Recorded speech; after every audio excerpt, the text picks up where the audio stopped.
Hello and again welcome Vijay success point. तो यार आज की इस वीडियो में हम लोग बीएससी सेकेंड सेमेस्टर के book physics part A thermodynamics of kinetic theory of gases के जो है आज चौथे लेक्चर लेकर मैं आपके सामने आया हूँ। इससे पहले मैंने 3 लेक्चर करा चुका हूँ, 3 क्लास आपके हो चुके हैं। यदि आप नहीं देखे हैं तो वो जो है आप चैनल के प्लेलिस्ट में जाइए, वहाँ से सीक्वेंस में वीडियो दिए हुए हैं, आप उसको ज़रूर देख लें।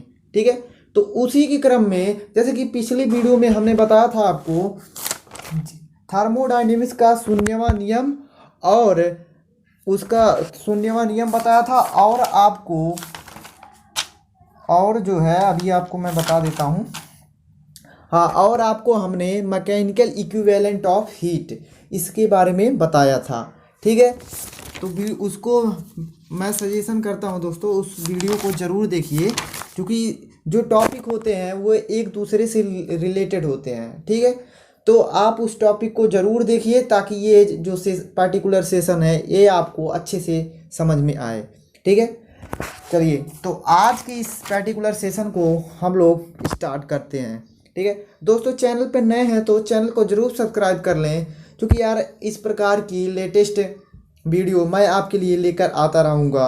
और फिजिक्स के जो है इसका जो मैं ये पढ़ाऊँगा, इसका यदि आपको नोट चाहिए तो इसका जो नोट होगा वो पीडीएफ मैं चैनल के डिस्क्रिप्शन बॉक्स में डाल दूंगा, तो वहाँ से जाके आप इसको डाउनलोड कर सकते हैं। तो चलिए स्टार्ट करते हैं हम लोग। तो देखिएगा आज का जो हमारा पहला टॉपिक है ये आपका है इंटरनल एनर्जी। ठीक है, अब देखिएगा यहाँ आज का जो हमारा पहला टॉपिक रहेगा वो क्या है, इंटरनल एनर्जी। ठीक है, इंटरनल एनर्जी।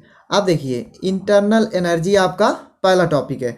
तो इंटरनल एनर्जी यार होता क्या है एक्चुअल में, ये देखते हैं हम लोग। तो देखिए लिखा है कि the internal energy of system is sum of kinetic energy and potential energy. ठीक है, तो इंटरनल एनर्जी यार कुछ हो खास नहीं होता, जो आपका काइनेटिक एनर्जी है, जो आपका पोटेंशियल एनर्जी है, दोनों के योग से मिल के इंटरनल एनर्जी हमारा बनता है। ठीक है, तो देखिए इंटरनल एनर्जी का फार्मूला जो होता है दोस्तों, ये होता है इंटरनल एनर्जी इक्वल क्या हो जाएगा, जैसे कि डिफिनेशन में दिया है kinetic energy plus potential energy. तो आपका क्या हो जाएगा, kinetic energy plus potential energy. ठीक है, तो ये आपको समझ में आया होगा। ठीक है, तो एक बार और बताते हैं कि देखिए the internal energy of a system is sum of kinetic energy and potential energy. Internal energy जो होता है वो कुछ अलग नहीं होता है, बल्कि काइनेटिक एनर्जी और पोटेंशियल एनर्जी का सम होता है। ठीक है, चलिए अब देखते हैं हम लोग। देखिए अब आगे बढ़ते हैं। अब इसमें आगे बढ़ने से आप देखिए यहाँ पे क्या दिया है, जैसा कि हमने बताया कि पोटेंशियल एनर्जी और काइनेटिक एनर्जी का सम होता है। ठीक है, अब देखिए यहाँ पहला आपका क्या दिया है, के ऑफ मैलिकुलर। मान लीजिए कोई मैलिकुलर बॉडी है, ठीक है, कोई गैस है, तो उसके लिए काइनेटिक एनर्जी क्या होगा, के ही होगा, और उसका क्या होगा, पोटेंशियल एनर्जी होगा। अब देखिए दोस्तों ये पोटेंशियल एनर्जी लगता किस तरह से, किस कारण से लगता है, तो ये जो आपका होता है एक गैसों के बीच जो है इंट्रामैलिकुलर, मान लीजिए हमने कोई आइडियल गैस सपोज करा, तो उसके जो काइंड ये जो होता है ना P, potential energy of molecule due to intermolecular. देखिए दो प्रकार के फोर्स होते हैं, एक इंटरामॉलिक्यूलर फोर्स होता है, कि इंटरमॉलिक्यूलर फोर्स होता है। ठीक है, तो ये आपका है इंटरमॉलिक्यूलर फोर्स। ठीक है, आप देखिए कह रहा है इंटर मालिक्यूलर अट्रैक्शन, जो आपका गैसों के बीच इंटर मालिक्यूलर अट्रैक्शन होता है, उसके कारण आपका क्या आता है, पोटेंशियल एनर्जी आता है। ठीक है, और ये यदि आपको मैं और बताऊं कि यदि गैस जो है आइडियल गैस होता है ना, तो उसमें आपका ये क्या होता है, एक vibrational and rotational poly atomic molecular. ठीक है, यदि आपका एटम क्या है, पॉली एटॉमिक है। पॉली एटॉमिक का मतलब एक से अधिक अणु है। ठीक है, जैसे आपको मोनो होता है, डाई होता है, इसी प्रकार आप पॉली होता है जब एक से अधिक हो। ठीक है, जैसे 4 5 6 इस तरह से हो अणु, तब उसको क्या कहेंगे, पॉली एटॉमिक। तो इसमें जो है जो आपका ये लगता है, ठीक है, एनर्जी होता है वो वाइब्रेशनल एंड रोटेशनल एनर्जी होता है, ठीक है। इफ गैस आइडियल, यदि गैस आइडियल हो तब फिर क्या होता है, चलिए आगे देखते हैं हम लोग। देखिए, जब इट इज आइडियल गैस, जब आइडियल गैस होता है then not P its molecule, ठीक है। आप देखिए क्या कहता है, जब ये आपका गैस आइडियल होगा ना तो पी जो होगा वो नहीं लगेगा, ठीक है। यदि गैस आइडियल नहीं होता तो पी आपका लगेगा, वो किसके कारण लगता है, इंटरमॉलिक्यूलर अट्रैक्शन के कारण, ठीक है। तो इतनी बातें आपको समझ में आई होंगी। चलिए चलते हैं नेक्स्ट टॉपिक पे। अब देखिए हमारा नेक्स्ट टॉपिक आज का जो है ये है फर्स्ट लॉ ऑफ थर्मोडायनेमिक्स, ठीक है, या इसको कह सकते हैं दूसरे शब्दों में law of conservation of energy. इसको हिंदी में कहेंगे ऊर्जा संरक्षण पर आधारित है, ठीक है। इसका जो मतलब होता है, ये जो आपका रूल है ना law of conservation of energy, तो ये जो होता है ऊर्जा संरक्षण पर आधारित होता है, इसका मतलब ये हुआ, ठीक है। अब देखिए हम लोग देख लेते हैं कि थर्मोडायनेमिक्स, और इसका मतलब हुआ फर्स्ट लॉ ऑफ थर्मोडायनेमिक्स यानी ऊष्मागत। अब देखिए थर्मोडायनेमिक्स का मतलब क्या होता है कि ऊष्मागतिकी, तो इसका जो मतलब हो जाएगा वो ऊष्मागतिकी का पहला नियम, ठीक है। अब देखिए ये क्या होता है, डी क्यू बराबर D W plus D you. यहाँ आपका जो डब्लू है, जो आपका डब्लू है ये जो है वर्क डन है, ठीक है, वर्क, ठीक है, वर्क डन है। और ये जो आपका डी यू है ये क्या है, इंटरनल एनर्जी, ठीक है, इंटरनल एनर्जी, ठीक है। इतना आपको समझ में आया होगा।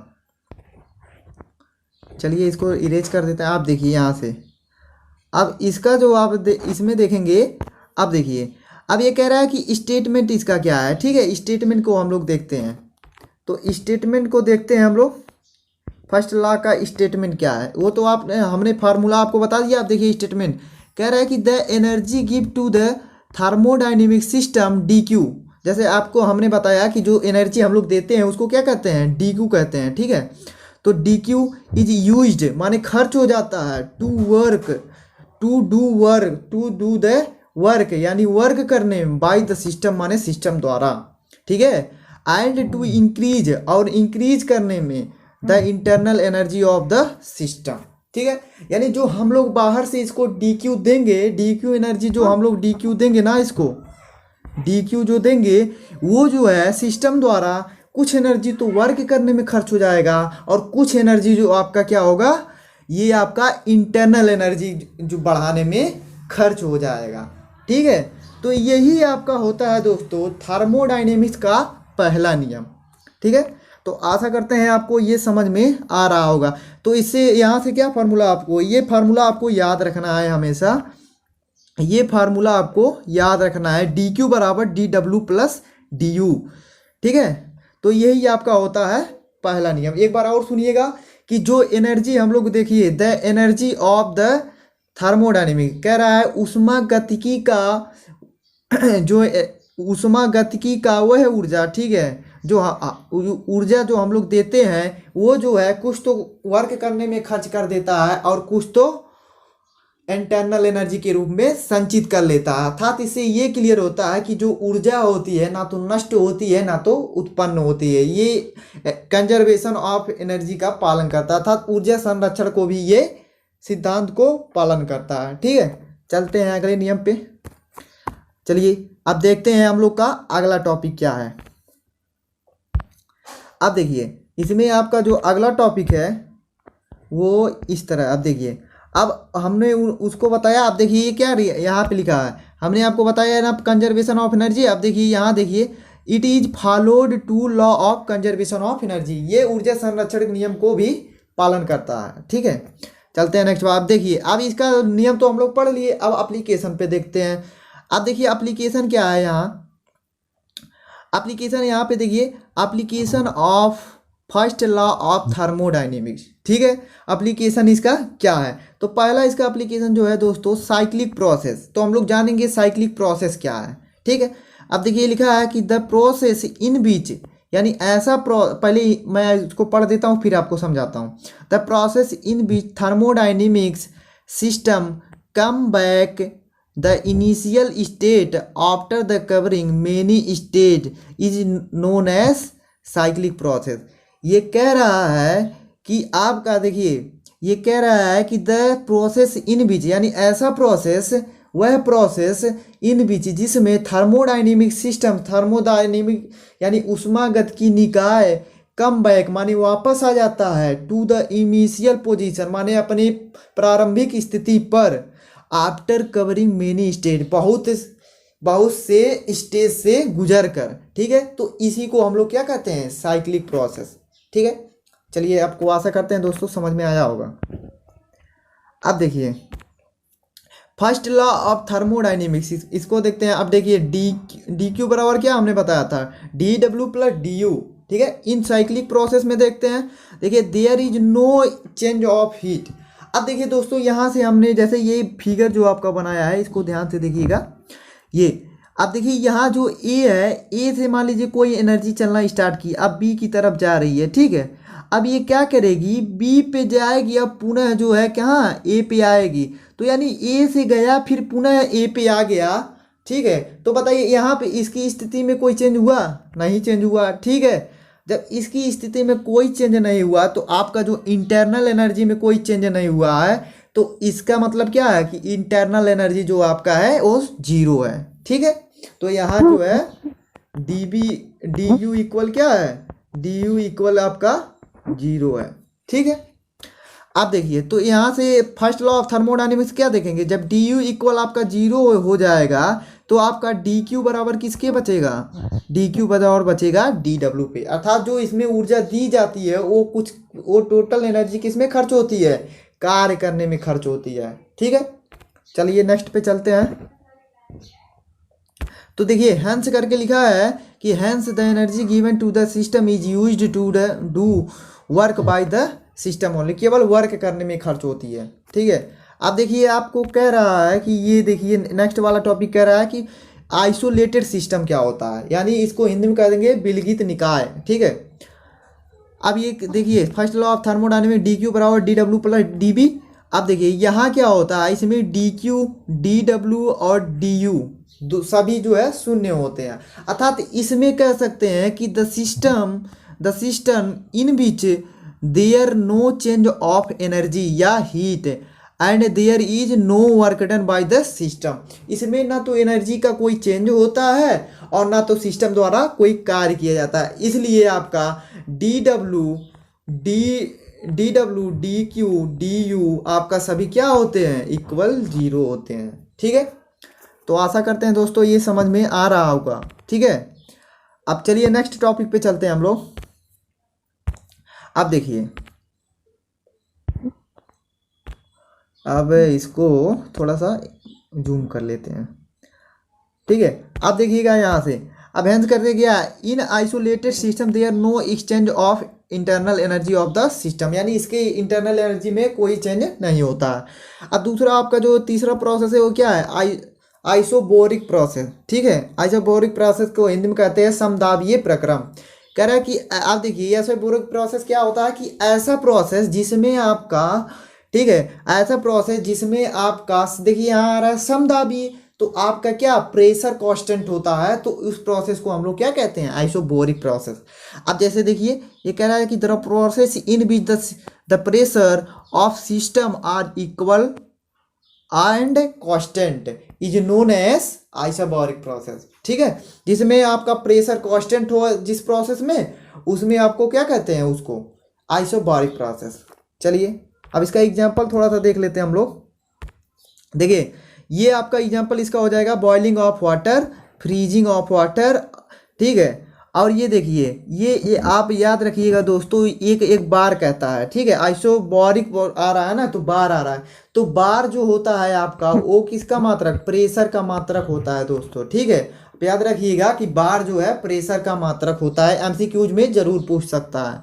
ठीक है, अब यहाँ से देखिए डी क्यू बराबर D W plus D B, ये तो फर्स्ट लॉ डी, यहाँ देखिए डी यू होना चाहिए। ठीक है, डी बी की जगह पे। तो देखिए अब यहाँ देखिए डी डब्ल्यू बराबर होता है पी इंटू डी बी, ठीक है। वहाँ से इसका मान रखेंगे तो डी डब्ल्यू की जगह पे, तो डी क्यू बराबर क्या होता है P D B plus D B, ठीक है। तो यहाँ आपका अगर देखिए अब यहाँ क्या हो गया P D B plus D, जहाँ पी क्या है कांस्टेंट है, ठीक है। चलिए अगले टॉपिक पे चलते हैं। अब देखिए अगला आपका जो टॉपिक है वो क्या है उसको देख लेते हैं हम लोग। अब देखिए इसमें जो आपको पढ़ाए हैं कि आइसोबारिक, उसमें देखिए in isobaric process the heat given to the system is used increase the internal energy of the system, ठीक है। जो आपको ऊर्जा दी जाती है वो आपका जो है किसमें खर्च होता है, increase of energy, internal energy को बढ़ाने में खर्च होता है, ठीक है। चलिए अब चलते हैं नेक्स्ट वाले पे।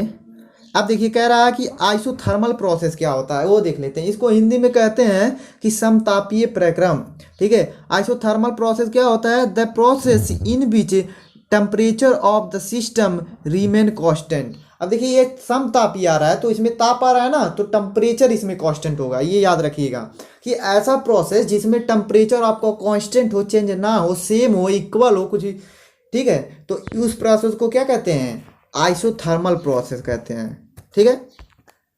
चलिए अब देखिए चूंकि T बराबर कांस्टेंट है तो because the temperature is related to the internal energy, ठीक है। जो टेम्परेचर होता है वो आपको पता ही होगा कि जब ये T कांस्टेंट है तो डी क्यू को मान आपका शून्य होगा। क्यों होगा, क्योंकि जो टेम्परेचर होता है, ठीक है, वो इंटरनल एनर्जी से पर डिपेंड करता है या रिलेटेड होता है, ठीक है। अब देखिए from first law of thermodynamics, अब देखिए यहाँ क्या हो गया, डी क्यू बराबर होता है D W plus D U, ठीक है। अब यहाँ से जब आपका डी यू आपका शून्य हो जाएगा तो यहाँ कितना हो जाएगा, डी क्यू बराबर डी डब्ल्यू, ठीक है। तो इसे हैंस करके लिखे। अब ये देखिए हैंस करके इसमें आएगा क्या, हैंस करके इसमें आएगा hence in isothermal process given to the, देखो isothermal process the energy given to the system is use to do work. इसमें जो एनर्जी दी जाती है सिस्टम को वो केवल वर्क करने में ही खत्म हो जाती है, ठीक है, इंटरनल एनर्जी को बढ़ाने में नहीं, ठीक। तो आशा करते हैं दोस्तों ये सभी टॉपिक आपको अच्छे से समझ में आया। यदि वीडियो आपको समझ में आया तो वीडियो को लाइक कर दें और वीडियो को शेयर जरूर कर दें अपने साथी सर्कल फ्रेंड में, ठीक है। तो आज मिलते हैं एक नए अगले वीडियो में एक नए टॉपिक के साथ, ठीक है। तब तक के लिए आप अपना ख्याल रखिए और अच्छे से पढ़ाई करते रहिए और वीडियो को ज़रूर शेयर कर दे दोस्तों। यदि लाइक नहीं किया तो लाइक तो ज़रूर कर दीजिए, ठीक है, क्योंकि दोस्तों वीडियो बनाने में बहुत मेहनत लगता है, ठीक है। और आप अपनी प्रतिक्रियाएं कमेंट के माध्यम से ज़रूर बताएं, वीडियो कैसा लगा, वीडियो में कोई भी कमी हो तो आप कमेंट के माध्यम से ज़रूर बताएं। और आपको ये भी कमेंट करके बताएं कि आपको किस टॉपिक पे भी अगली वीडियो चाहिए, ठीक है। आपके डाउट भी जो हैं वो कमेंट बॉक्स में मैं अपना व्हाट्सअप नंबर दे दूंगा, तो वहाँ पे ज़रूर मैसेज कर सकते हैं, ठीक है। चलिए मिलते हैं अगली वीडियो में। जय हिंद, जय भारत।